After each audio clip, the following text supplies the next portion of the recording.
नमस्कार आप सभी को। और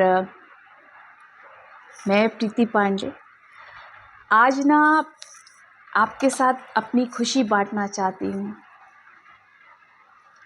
मेरा पहला एकल काव्य संग्रह अरुणिमा जो है वो प्रकाशित हो चुका है और इस बुक में जो है आज इसका विमोचन हुआ मैम नीलम सक्सेना के पेज पर। बहुत ही अच्छे से हुआ।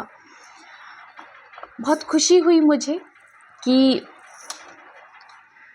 मैं जिनको देखने के बाद मेरे मन में इच्छा हुई कि मैं कवित्री बनूं, मैं लिखूं।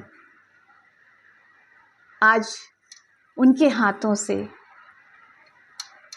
मेरी बुक का विमोचन हुआ और अपनी कविता मैंने उनके जब मुंह से सुनी तो मुझे बहुत ही खुशी हुई। और जब भी कुछ अच्छा होता है तो मेरे मन में ईश्वर के प्रति आस्था और प्रगाढ़ होती चली जाती है। आशीर्वाद पर और विश्वास होता चला जाता है और उस एनर्जी जिससे मैं जुड़ी हुई हूँ, रेकी यूनिवर्सल जो एनर्जी है, मैं और भी ज़्यादा उसमें विश्वास करने लग जाती हूँ। मैं बहुत बहुत धन्यवाद करना चाहूँगी सभी का, आप सभी का। मेरी जो एक काव्य यात्रा है वो आप सब के बिना अधूरी रह जाती। अगर आप सब नहीं होते तो शायद मैं कभी नहीं सोच पाती कि मुझे कवित्री बनना है।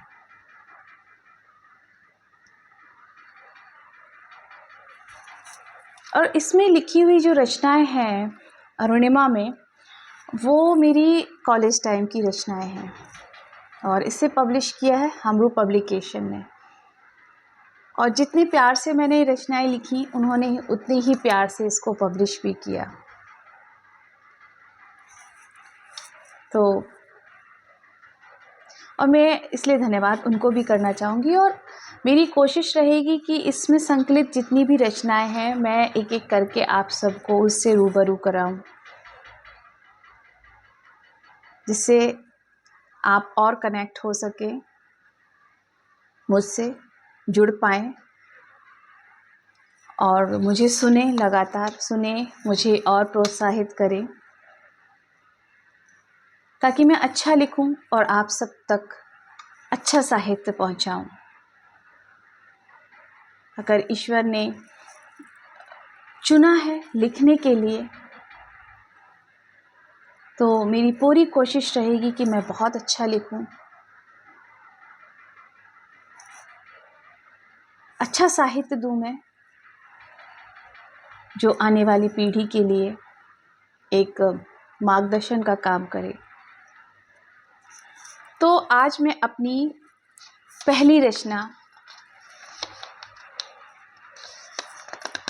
सुनाने से पहले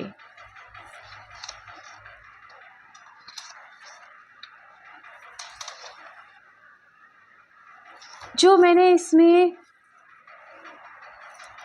लिखा है मेरी कलम से, क्योंकि मेरा ये जो पेज है मेरी कलम से, ये जो मेरा चैनल है यूट्यूब पर मेरी कलम से, या मेरा जो पेज है फेसबुक पर मेरी कलम से, और मैंने जब लिखना शुरू किया तो मेरी कलम से ही लिखना शुरू किया था। जब मैं नीलम मैम को देखा करती थी फेसबुक पर सोलो करते और लिखते हुए, तो मुझे भी कहीं ना कहीं इच्छा मतलब मैं कोई भी और कुछ भी काम कर सकती थी, पर पता नहीं क्यों मुझे लिखना ही पसंद है, पढ़ना पसंद है, लिखना पसंद है। तो मैं लेखन की तरफ जब मेरे बेटे ने मुझे वापस से कहा माँ लिखो, तो जब मैंने लिखना शुरू किया तो मैंने नाम दिया मेरी कलम से। और किस तरह से मैंने अपनी मेरी कलम से लिखना शुरू किया तो वो छोटी सी यात्रा मैं आप सबके साथ शेयर करूँगी। इससे पहले कि मैं अपनी रचनाएं आपको बताऊं, तो मेरी काव्य यात्रा मैं आप सबके साथ शेयर करना चाहती हूँ शॉर्ट। कि वैसे तो मेरी काव्य यात्रा जो है वो कॉलेज में ही शुरू हो गई थी, क्योंकि मुझे लिखना पसंद था और जितनी भी रचनाएं हैं उसी वक्त की हैं। शादी हो गई। शादी के बाद जिनमें मैं पोइट्री करती थी वो तो कहीं बंद हो गई डायरी, क्योंकि उसके बाद जो है मेरा बड़ा बेटा था उसका जन्म हो चुका था। तो मैंने एक डायरी बनाई जिसमें मैं उसके बारे में लिखने लग गई, उसकी मासूमियत को मैं लिखने लग गई, अपने बच्चों के बारे में लिखने लग गई डायरी में। और वक्त कब पंख लगाकर उड़ गया पता ही नहीं चला। दोबारा मैंने लिखना शुरू किया कोरोना के दौरान। और कहते हैं ना कि जब कठिन समय आता है तो वो आपको कुछ ना कुछ सिखा कर जाता है। और मुझे भी पैनिक अटैक आया। मैं बहुत ज़्यादा परेशान थी, दुखी थी। और दुखी क्या थी, परेशान थी, क्योंकि पैनिक अटैक के बाद मैं रिकवर करने में ही मुझे 3 महीने लगे और वो 3 महीने मैं बेड पर ही थी। तो उस वक्त अगर मुझे उस दौर से निकलने में किसी ने मदद की तो वो मेरा लेखन था और मेरा संगीत के प्रति रुझान था। मुझे संगीत नहीं आता था पर मैं फिर भी कोशिश करती थी गाने की। तो इन दोनों चीज़ों ने मुझे उस दौर से बाहर निकाला। सबको तो लगता होगा ये कविताएं कर रही है, ये गाना गा रही है तो ये बहुत खुश है, स्वस्थ है, तभी तो ये अपनी खुशियाँ दूसरों तक बांट रही है। लेकिन जब कोई व्यक्ति बहुत ज़्यादा खुश होने का कहते हैं ना, खुश होकर दिखाता है, इट मीन्स उसके अंदर कहीं ना कहीं कुछ चल रहा होता है और वो एक आवरण ओढ़ लेता है, दिखावटी आवरण, ताकि वो खुद को छल सके। तो मैं भी बस वहाँ से उस तकलीफ़ से निकलने के लिए मैं लिखने लगी। और मेरी रचना ऐसी होती थी कि मेरे साथ साथ कोरोना के दौरान की जो मैं जिस चीज़ से मैं जूझ रही हूँ लोग भी जूझ रहे होंगे, तो मैं उसमें कुछ ना कुछ मोटिवेशनल भी जोड़ देती थी।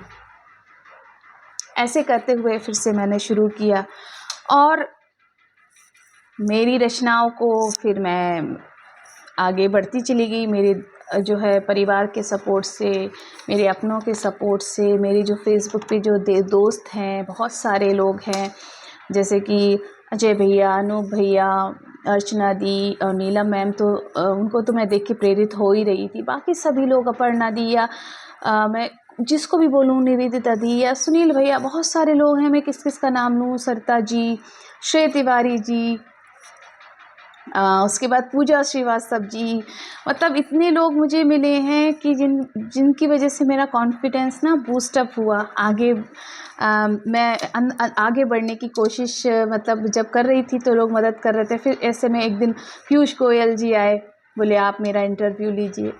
तो मैंने कभी इंटरव्यू नहीं लिया था, मैंने कहा चलो अच्छा मैं लेती हूँ, इंटरव्यू लेती हूँ।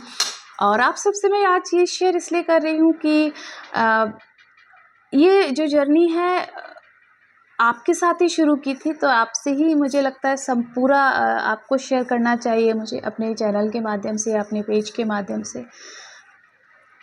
तो पीयूष जी का इंटरव्यू लिया, अच्छा गया। उसके बाद और कॉन्फिडेंस बढ़ा। फिर LCWW पे भी मैंने कुछ प्रोग्राम्स किए। राजीव सर वहाँ मिले, सुनील सर थे, कुरैशी जी थे, सभी का बहुत सपोर्ट रहा। मैं शायद अगर किसी का नाम लेना भूल जाऊं तो मुझे सॉरी करिएगा। और साथ ही साथ जो मुझे पढ़ने वाले लोग थे, जो मुझे सुनने वाले लोग थे, जो मुझे सुनते थे, जो मुझे पढ़ते थे, वो उनके अच्छे अच्छे कमेंट्स जो होते थे तो मुझे और प्रेरित करते थे कि मैं और लिखूं और आगे अच्छा करूं।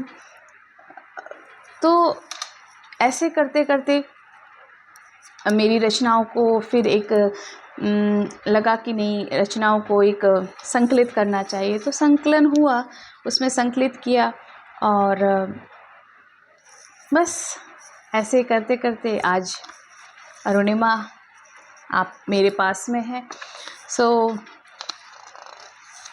जो इसके पब्लिशर थे और जो हैं, और जो प्रशस्ति सचदेव जो कोऑर्डिनेटर हमारी रही, बहुत अच्छी थी, उन्होंने सब कुछ बहुत अच्छे से मैनेज किया।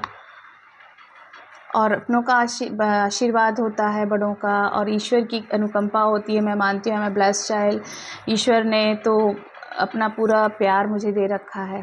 तो जैसे ईश्वर प्यार करते हैं ना, उसके रास्ते अपने आप आसान होते जाते हैं। मुझे गुरु मिले और वो गुरु मुझे सपोर्ट करते गए। जैसे कि मेरी इस समय रेकी गुरु हैं रश्मि माथुर, इससे पहले मेरे गुरुजी थे। तो सभी ने मुझे बहुत मदद किया, अच्छी बातें सिखाई। और कहते हैं ना कि हमेशा आप सर झुका के रहिए तो आपको आशीर्वाद ही मिलता है। बस मिलता गया और आज मेरी बुक छप कर आ गई और बहुत खुशी का क्षण है मेरे लिए, इसलिए मैं आप सबके साथ शेयर भी कर रही हूँ। और मैं चाहती हूँ कि ये जर्नी कभी ख़त्म ना हो, जब तक मैं रहूँ ये जर्नी चलती रहे और मैं आपके साथ अपनी रचनाएं शेयर करती रहूँ, चाहे वो कविता के रूप में हो, चाहे वो लेख के रूप में हो या कुछ भी हो। तो मैं सब कुछ आपके साथ शेयर करना चाहती हूँ। तो मैं इसमें क्या है कि ये जो मेरी पुस्तक है, मैं इससे कोशिश करूँगी कि एक रचना रोज़ पढूँ और एक रचना आपको रोज़ सुनाऊँ। तो जो इसमें मैंने पहली, और ये जो किताब है, ये पुस्तक है मेरी, ये हमरूह के वेबसाइट पे मिल जाएगी अगर आप लोग पढ़ना चाहें। और मुझे पूरी उम्मीद है कि आपको इसकी रचनाएं बहुत पसंद आएंगी। इसलिए नहीं कि मैंने लिखी हैं, बट ये बहुत ही कोरिलेट करती हैं एक आम इंसान की ज़िंदगी से। तो मैं आपको अपनी पहली रचना जो इसमें मैंने लिखी है वो वक्त है। और जब मैं वो रचना पढ़ूंगी ना, तो मुझे आज भी याद है कि वो रचना मैंने क्यों लिखी थी और कब लिखी थी। तो मैं भी वो भी बताऊंगी। साथ ही साथ जो डायरी जिसमें मैंने सब लिखी है ना, जिसमें रफ है, वो भी मैं आपको बताऊंगी, दिखाऊंगी। तो चलिए मैं पहली रचना आपको सुनाती हूँ। वक्त खुदा है इस जमाने का, बनना या बिगड़ना काम है दीवाने का। आप मानते हैं ना इस चीज़ को? एहसान मानो इस वक्त का दोस्तों, बनाया इतिहास वक्त ने दोस्तों। शमा परवाने को जलाती है, वक्त की मार से समा बुझ जाती है। वक्त से ताकतवर और कुछ भी नहीं है। वक्त की कीमत ना आकी जाए, होशियार वही जो वक्त बचाए। वक्त ने देखो क्या गुल खिलाया, राजा को रंग और रंग को राजा बनाया। वक्त ही वह आईना है जिसने कई पहलू दिखाए जीवन के। अगर वक्त ठहर जाता तो हम क्या करते जीवन के।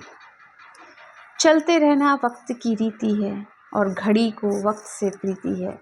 तो मेरी एक छोटी सी रचना थी, और ये जब रचनाएं मैं लिख रही थी, हालांकि मेरी उस वक्त एज कम थी, बट मैं जब आसपास का माहौल देखा करती थी तो मतलब मैं सोचने लग जाती थी, लोग ऐसी सोच क्यों रखते हैं, लोग मन में दूसरों के प्रति घृणा क्यों रखते हैं।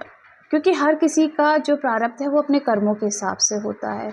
अगर आप गरीब हैं तो इसके लिए कोई दूसरा नहीं है दोषी। अगर आप अमीर हैं तो इसमें किसी और का क्रेडिट, सहयोग तो हो सकता है, मगर आप इसके लिए घमंड ना करें कि मैं अमीर हूँ। क्योंकि अमीर बनने के लिए भी आपके साथ किस किस ने मदद नहीं की होगी। आपके पेरेंट्स, आपके टीचर्स, आपके दोस्त, आपके भाई बहन, सभी ने आपके साथ में बहुत ज़्यादा डिवोशन, आपकी मदद की होगी, आपको सपोर्ट किया होगा, तभी आप राजा बन पाए हो या अमीर बन पाए हो।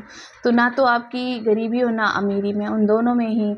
हाँ, गरीबी में ये है कि आपका वो हो सकता है, आपकी सोच हो सकती है, आपका आपने कुछ, आपके जो प्रयास हैं वो कम हो सकते हैं, लेकिन वो सब वक्त की ही बात होती है। क्योंकि आज हम जो हैं वो हम नहीं रहेंगे, कल हम कुछ और होंगे। इसीलिए वक्त की वैल्यू ज़रूर करनी चाहिए, क्योंकि ये वक्त जो है वो हमें, अगर सोचो वक्त रुक जाए तो हम कहीं भी नहीं स्टैंड करेंगे, है ना, मज़ा ही नहीं रहेगा ज़िंदगी में। सो इसलिए ये थी मेरी एक रचना अपनी बुक से। तो आशा करती हूँ कि आप सबको पसंद आई होगी। अगर पसंद आती है तो प्लीज़ लाइक ज़रूर करें, और अगर आप चाहते हैं मुझे सपोर्ट करना तो प्लीज़ कमेंट ज़रूर करें कि मेरी छोटी सी जर्नी आपको कैसी लगी। Thank you so much.